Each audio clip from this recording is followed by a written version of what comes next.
오늘은 본문을 중심해서 믿음으로 승리한 선진들, 앞서간 믿음의 어르신들 말씀입니다. 본문 말씀에 나오는 히브리서 11장에 나오는 모든 믿음은 하나님께 주신 믿음, 페이스 믿음입니다. 곧 하나님께로부터 받은 믿음으로 인생을 역전시킵니다. 한마디로 하나님의 뜻을 하나님 원하신 대로 이 땅에 펼친 믿음의 승리자들을 말하고 있습니다.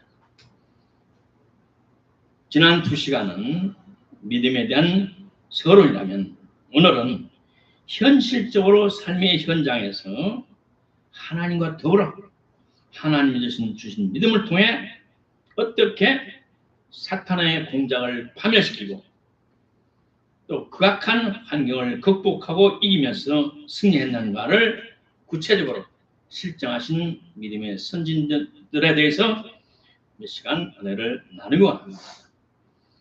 이 페이스 믿음은 비리뷰 믿음을 나에게다는 믿음을 전제한다고 지난 시간에 말씀을 드렸습니다.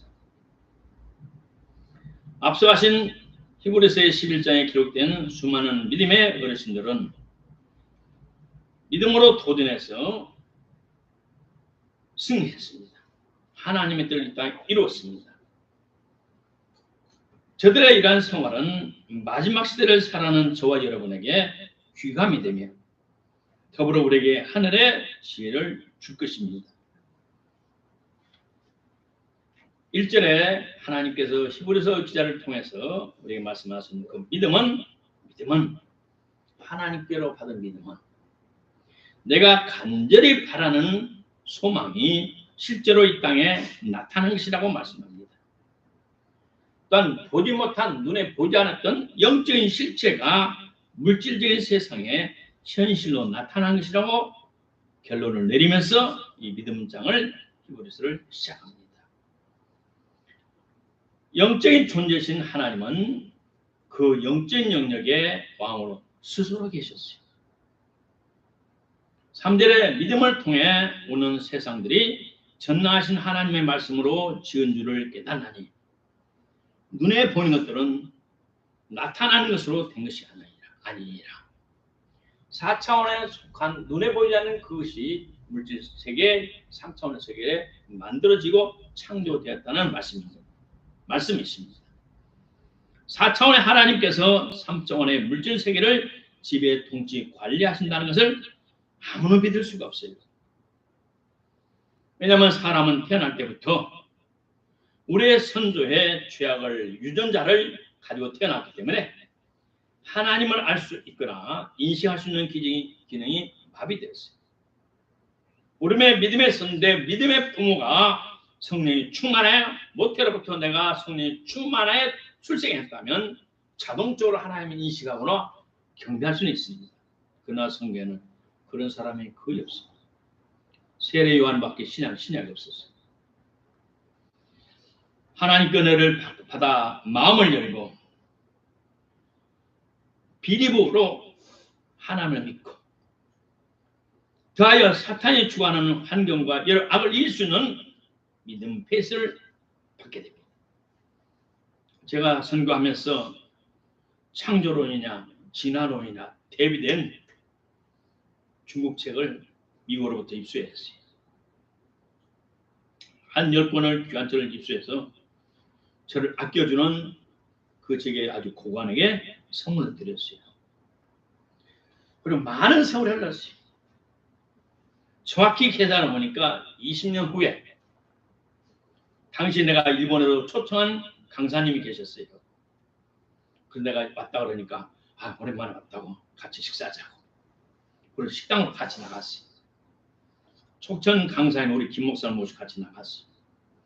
식당에 들어가니까 크고 적은 방들이 있는데 저 안방을 미리 예약을 해놓으셨어요. 그리고 가서 인사하고 하니까 저를 안에 룸으로 들어가니 문을 딱 잠고 무릎을 딱 꿇고 그분이 나보다 키가 이만치 커요. 그리고 그 성에 높은 사람이에요. 은퇴하셨지만 무릎을 딱 꿇고 백 선생 고맙습니다. 내가 준 책을 처음에 읽어봤더니 이해가 안 되고 믿어지지 않고 진화론이 다 받았는데 우리 백 선생이 나에게 준 책은 어떤 책이 아닐 것이고 백 선생의 흔적을 다 보니까 정보를 들어보니까 진실하고 정확하고 흠이 없는 사람인데 저 사람 나에게 이런 어떤 책을 줄까 싶어서 또 이해가 안 돼서 덮어놓고 또 나를 준 책이 귀한 책일 것인데 의미가 없을 것이 아니다. 깊은 의미가 있을 것이다. 1년에 한 번씩 이렇게 변형하는데 5년 보아니까 아무 의미가 없고 뭘 찾을 수가 없어서 덮어놨어. 세월이 10년이 지났어. 또 어느 날 보니까 책이 보여서 또 봤어요. 17년이 되는 날 그때부터 창조론이 눈에 보이기 시작했어. 그 진화론을 볼수록 이건 인간의 조작이고 헛것이고 연결이 안 된다. 그래서 19년, 20년 돼가니까 내가 예수님을 믿어야 되거든. 그래서 예수님을 믿고 싶은 마음이 불같이 일어났고 나를 기다렸어요. 나를 보자마자 무릎을 꿇고 내가 예수님을 구주로 믿습니다. 나를 축복해 주세요. 나의 영생 이렇게 해주세요. 그리고 일본의 초청으로 김 목사와 눈이 떠오르면서 나는 뜨거운 눈물을 하면서 아버지 이 착하고 귀한 사람이 영생을 얻게 하시니 뜨겁게 간절히 축복 기도한 적이 있습니다. 자, 아무나 예수 그리스도를 구주로 영접할 수가 없어요. 첫째, 믿음으로 제사를 드리는 아벨입니다. 사도에 봤더니 믿음으로 아벨은 가인보다 더 뛰어난 제사를 하나님께 드려 의로운 자라는 증거를 얻었으니 하나님께서 그의 예물들에 증거하셨습니다. 오늘 믿음의 선진들 중에 첫째로 아벨을 찾습니다. 이 아벨은 누구냐면 아담 하와의 둘째 아들이에요. 가인은 큰 아들이에요. 창세기 4장에 자세히 나와요. 아담 하와가 이제는 에덴에서 추방을 당해서 바깥 세상에 나와서 농사를 짓고 살아요. 양을 치면서 살아가요. 들판에 나와 살아가요. 세월이 지난 후에 육신의 번성에 따라 원리에 따라서 아들을 낳았어요. 그리고 가인이라고 이름을 주셨어요.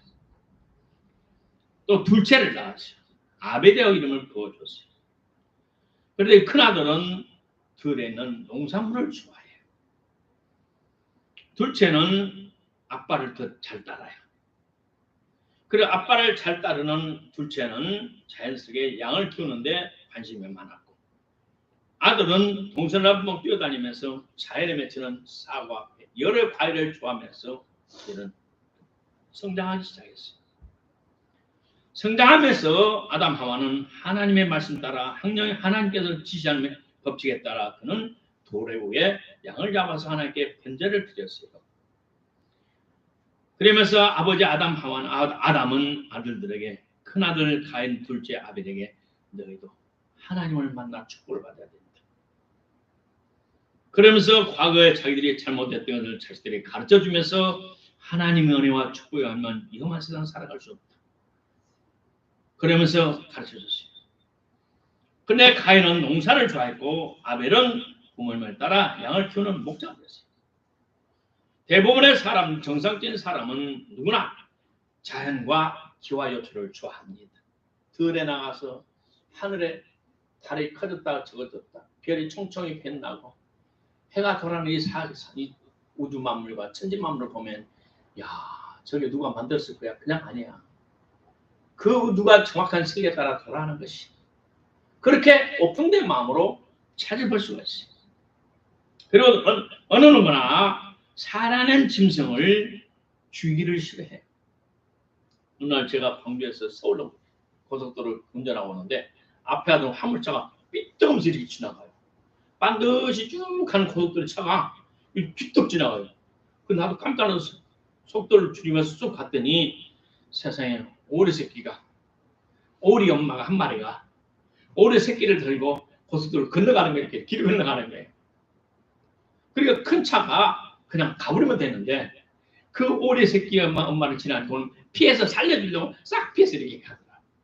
나도 따라서 싹 피해오면서 저 오리 봐 철없이 올라와가지고 빨리 돌아가라 그러면서 내가 혼자 중얼거리면서 지나온 적이 있어요. 마찬가지예요. 제가 어렸을 때 잡을 성장할 때 보니까 우리 아버지가 닭을 잡을 때 옆에서 처음에 놀래가지고 아빠 저거 이쁜 닭을 할 수 없단다. 할 수 없단다. 가인은 아버지가 양을 잡는 걸 싫었어요. 아벨은 직접 작은 양을 새끼 양을 가슴에 품고 뽀뽀를 해주면서 키웠기 때문에 친구처럼 같이 컸기 때문에 아빠가 양을 잡는 걸 볼 때는 가슴이 치왔어요. 왜 이거 이쁘고 착한 양을 왜 잡아 아빠. 어쩔 수 없단다. 가인은 자기 원하는 대로 하나님께 갖다 제사를 지냈어요. 아벨은 자기도 아버지처럼 자기도 양을 어쩔 수 없이 잡아서 하나님께 제사를 드렸어요. 그랬더니 하나님께서 아버지의 말씀에 따라 순종한 아벨의 제사는 하나님께서 받으셨고 자기의 생각과 계산대로 제사를 드리는 가인의 제사는 하나님께서 받지 않으셨어요. 믿음으로 하나님 앞에 아벨은 제사를 드렸더니 하나님께서 받으셨어요. 결국 아벨은 형에게 미움을 받아서 죽임을 당했어요. 그러나 죽음으로 끝난 것이 아니에요. 우리 육신의 죽음은 영생의 시작입니다. 영생에 참여하는 것이 우리 구원의 목적입니다.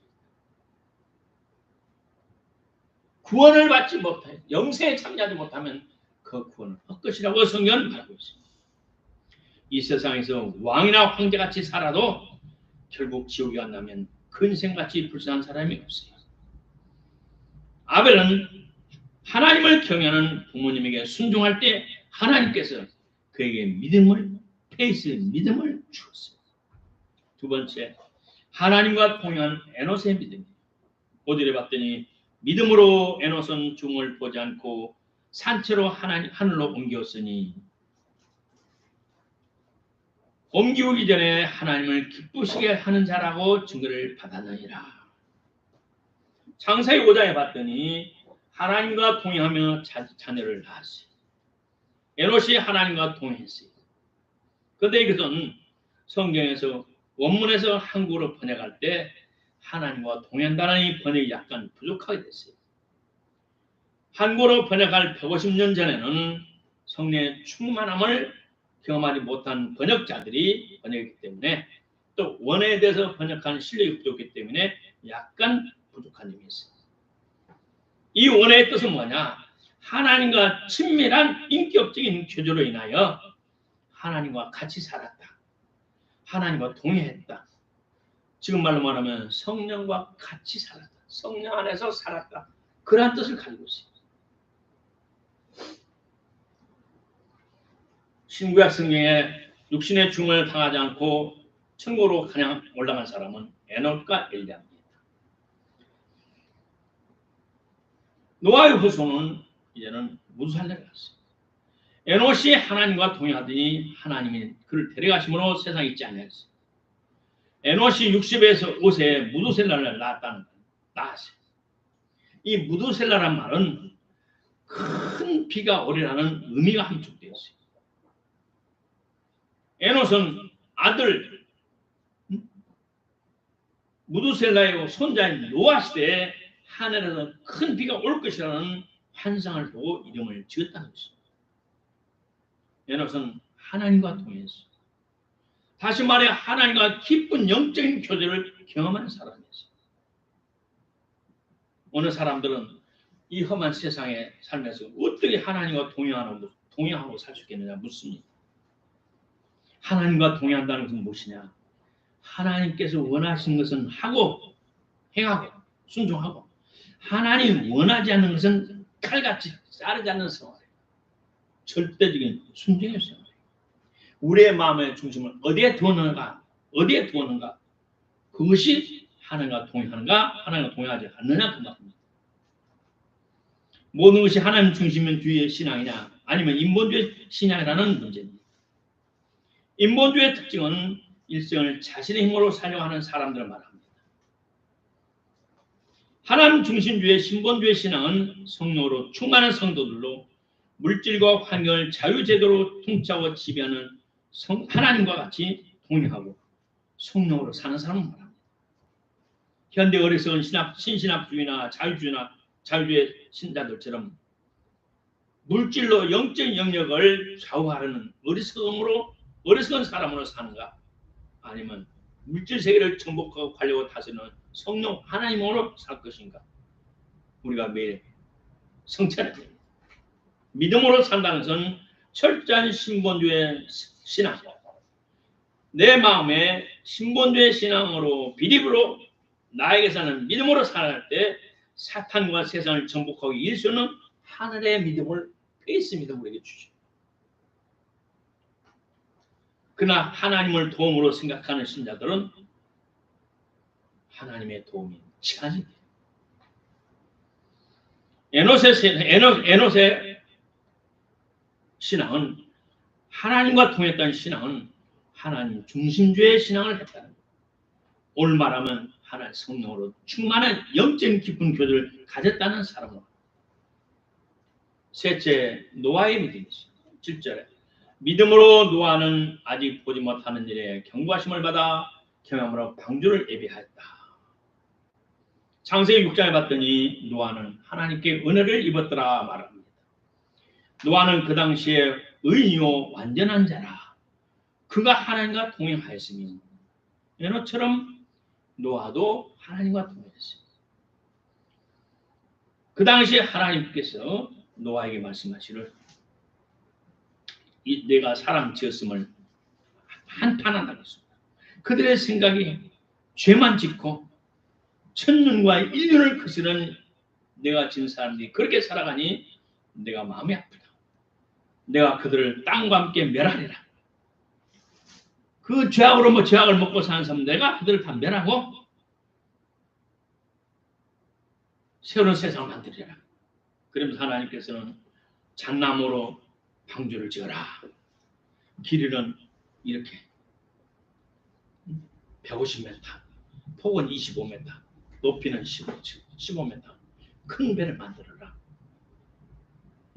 그리고 그게 내가 명하는 짐승들을 넣어라. 때가 되면 내가 피로 이 세상을 다 멸절시키리라. 그랬더니 창세기 6장 22절에 노아가 그와 같이 하되 하나님이 자기에게 명령하신 대로 다 준행하였더라. 비구름 한 점 없는 청천 좋은 날에 산꼭대기에 새 자식과 며느리를 데리고 나무를 잘라 배를 만들기 시작했어요. 150m 길이 여기가 10m밖에 안 돼요. 15배 길이 전봇대 3칸 평균 전봇대 한 칸이 150m 3칸의 길이 폭 25칸 높이 15층 그 당시에 그 배를 만드는 게 얼마나 힘들고 많은 세월이 들었어요. 세상 사람들은 미쳤다고 말했어요.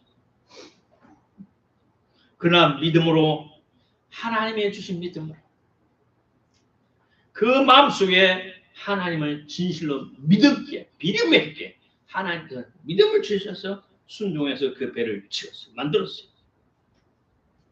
그리고 노아는 하나님과 깊은 영적인 교제를 누렸어요. 지금 말하면 성령의 충만함을 누렸었어요.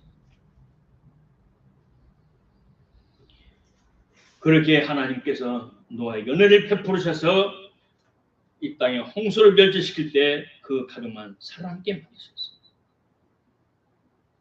네 번째, 아브라함이 믿음이었어요. 8절에 믿음으로 아브라함은 부르심을 받을 때 순종하여 장래의 기업으로 받을 땅에 나가세 갈바라니 못하고 나갔으며 믿을 만한 기독교의 전설을 기록한 책을 보면 아브라함은 아버지는 데라라는 사람인데 흙으로 만들어서 구워서 도자기신을 만들어서 신을 만들어 파는 사람이었어요. 이 신을 갖다 놓고 한 뿔을 비워 절을 하면 하늘이 복을 준다. 그것을 어렸을 때부터 봐왔어요. 철을 하면서 이 아브라함은 세상에 이 흙이 신이 되어서 그 신이 사람들의 복을 줘. 웃기네. 그러면서 아버지가 흙을 빚어놓은 거 만드는 곳에 가서 쉬도 하고 이게 신이에요. 그러면 가소롭게 여기고 초수하고 농락해 했어요. 이 가짜 신. 그러면서 아버지를 보면서 우리 아버지 참 사는 세상 살아가는 지혜가 많다. 어쨌든 돈을 벌어서 이렇게 잘 살아가니 이것이 무슨 신이야. 그러면서 하늘의 별과 달과 천하 세상에 돌아가는 것들 이 아름다운 세상을 하나님 만들어주셨지. 어떤 신이 만들어주셨지. 이방 사람이었어. 그는 자연 만물을 보면서 하나님의 신성을 느끼기 시작했어요. 이것은 그냥 생긴 것이 아니에요. 로마서 1장 말합니다. 창세로부터 그의 보이지 아니하는 것들 곧 그의 영원하신 능력과 신성이 그 만드신 만물에 분명히 보여 알게 되나니 그러므로 저희가 핑계치 못할 것이다. 순수하고 깨끗한 마음으로 삼라만상을 본다면 그는 누가 그걸 만들었겠다. 중국에 하남성이 있어요. 하남성에 정주라는 곳이 있어요.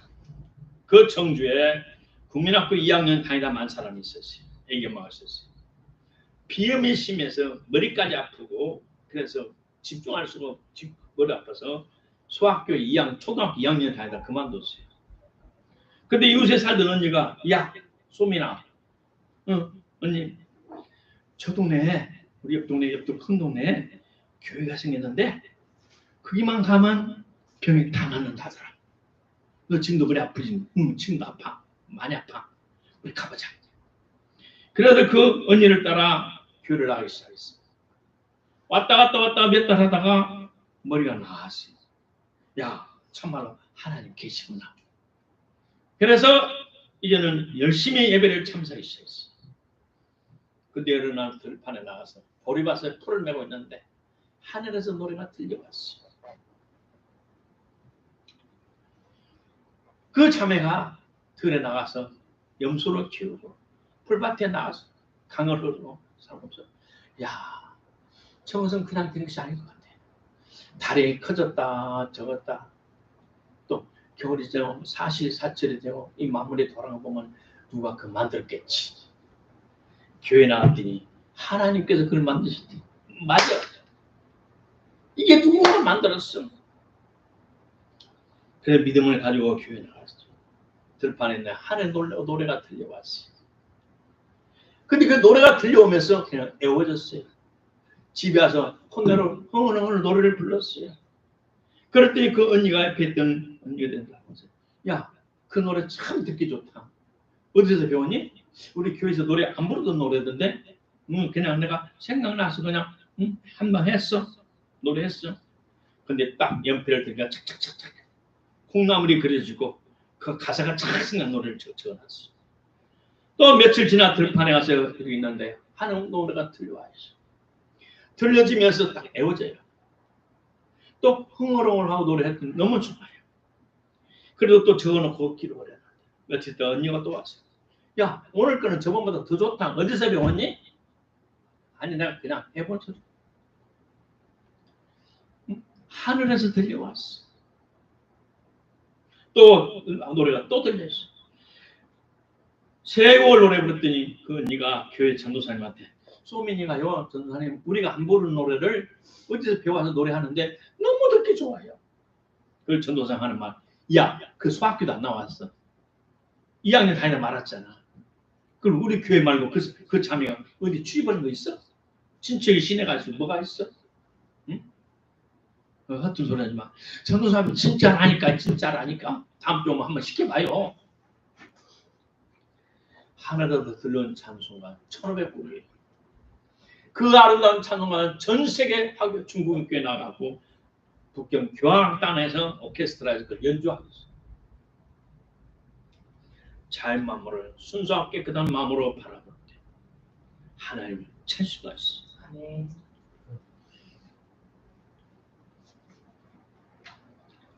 아브라함은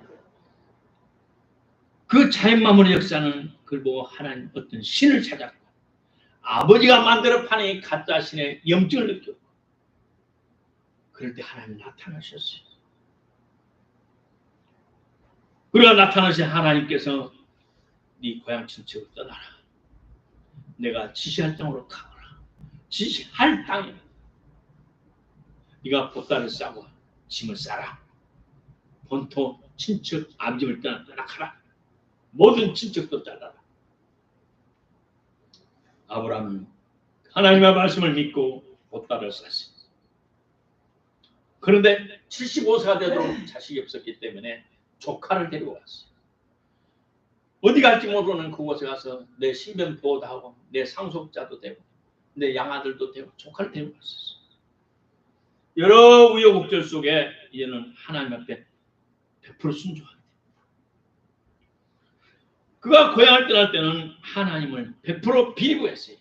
신뢰했어요. 그리고 100% 신뢰하고 따라갔더니 하나님께서 하늘로부터 믿음을 주셨어요. 그리고 그 믿음으로 말미암아 100살의 아들을 낳았어요. 히브리서 11장 17절에 말합니다. 아브라함은 시험을 받을 때 믿음으로 이삭을 드렸으니 페이스 믿음으로 이삭을 드렸으니 아브라함이 하나님의 고향을 떠나라 75세 떠났고 100년 후에 25년 후에 아들을 하나님 주셨어요. 근데 아들과 같이 행복하게 잘 살아가요. 100년에 난 아들, 100살에 난 아들 얼마나 귀합니까? 아들 낳기까지 과정이 얼마나 험난했으니까. 눈에 넣어도 아프지 않는 귀한 아들 이제는 성장해 가는데 15살이 넘는 어느 날 하나님께서 네 아들을 내가 지시하는 산에 가서 제단을 쌓고 각을 떠서 갈기갈기 찢어서 불고기처럼 구워서 나에게 제물로 바쳐라. 예? 청청명령 같은 소리가 났어요. 그러나 아브라함은 단 한마디의 불평과 불안한 마음과 불만이 없이 즉시 순종했어요. 그 다음날 아이들을 불러서 가자. 불씨를 들고 메고 산에 올라갔어요. 장작을 메고 산에 올라갔어요. 산에 올라가 사흘 길이었어요. 가다가 길에서 천막을 치고 들판에서 잘 때 아빠 다리 힘들지? 이 아들이 종아를 만져주고 다리를 안마를 해줘. 사흘에 산에서 잡아서 하나님께 바쳐야 되는 아들이. 이틀 가고 3일 됐어요. 산 밑에 다 달았어요. 산에 올라가면서 말합니다. 우리가 산에 가서 제사를 드리고 우리가 다시 올 테니까 기다려라. 아브라함은 믿음으로 말을 했어요. 우리가 가서 아들을 우리가 가서 그대로 우리가 다시 돌아온다고 고백했어요. 아브라함은 아들을 하나님께 바칠 때 두 마음을 갖고 있었어요. 어떤 마음이냐? 하나님은 인생이 아니시니 시글치 아니하시고 인자가 아닌 사람 아니니 후회가 없으십니다. 하나님이 그 말씀한 바를 행치 않으시며 하신 말씀을 지키지 않으시랴. 하나님께서 아브라함에게 네 후손이 하늘의 별처럼 많을 것이다. 네가 낳은 후손이 손자가 증손자가 하늘의 별처럼 많을 것이다. 그러므로 하나님께서 네 아들 이삭을 죽이지 않아. 왜? 내 아들 통해서 손자 증손자 나오는 하늘 무별처럼 번성해야 되니까 죽이지 않아. 혹시 죽이더라도 로마서 4장에 말한 것처럼 하나님은 죽은 자를 살리시는 하나님, 전능하신 하나님.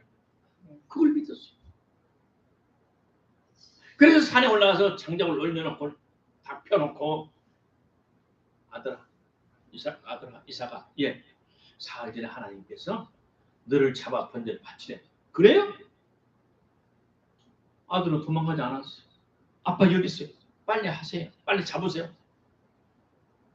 아빠 나는 응? 아버지 믿는 하나님 나 믿어요. 100살은 날 낳았지 아버지? 그래 귀가 닿게 말했지. 100살에 낳았어. 그 당시 아브라함 100살은 사람이 낳을 수 없는 나이라고 성경이 말해요. 부인 사라도 자식을 낳을 수 없는 상태라고 말해요. 자식을 낳을 수 없는 상태에 하나님께서 자식을 주었어요. 그러므로 죽은 나를 살리실 것이고 아브라함은 하나님이 내 자손이 내 후손이 하늘의 북별처럼 별처럼 많다고 말씀했으니 죽이지 않을 것이다. 죽이더라도 하나님께서는 살려낼 것이다. 라고 믿었기 때문에 아버지의 믿음을 이어받은 이삭도 도망가지 않고 그 자리에서 아빠 나 잡으라고.